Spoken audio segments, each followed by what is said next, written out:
Boleh kita mengusap sepatu tapi dengan syarat. Syaratnya adalah sepatu itu harus menutup mata kaki. Kemudian sepatu itu begitu masuk ke kaki kita, itu sulit untuk dilepas. Seperti sepatunya tentara yang banyak ikatannya itu. Maka sepatu yang seperti itu yang boleh dibasuh pada saat kita dalam perjalanan. Kemudian syaratnya juga sebelum kita memakai sepatu itu kita harus sudah mengambil air wudhu dulu. Artinya kita ngambil air wudhu, sudah ngambil air wudhu, selesai ngambil air wudhu, baru kita pakai sepatu kita. Dan itu tidak boleh dilepas. Kalau dilepas maka batal wudhu kita. Umpamanya gini, kita sudah ngambil air wudhu, kemudian terus menggunakan sepatu itu tadi dalam perjalanan umpamanya ke mana gitu. Kalau dulu kan sholat itu ada yang pakai sendal, ada yang pakai sepatu, ada yang tidak pakai sendal, tidak pakai sepatu. Karena dulu lantainya tidak seperti ini masjid kita. Sehingga pernah suatu saat Rasulullah SAW sholat, Rasulullah melepas sendalnya pada saat sholat itu. Lalu sahabat yang lain juga melepas sendalnya. Setelah selesai sholat Rasulullah tanya, kenapa kamu melepas sendal?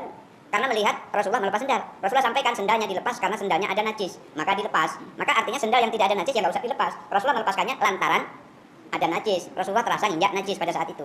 Nah, seseorang yang masul kufain atau membasuh sepatu ini, wudunya seperti biasa, seperti kita wudhu biasa. Tapi giliran di kaki, tangan kita cukup dibasahi, lalu kita usap sepatu itu bagian atas, tidak bagian bawah, bagian atas saja. Dan manakala kita telah melakukan itu, tahu-tahu kita lepas sepatu kita, batal salat kita. Bukan salat, wudhu kita batal.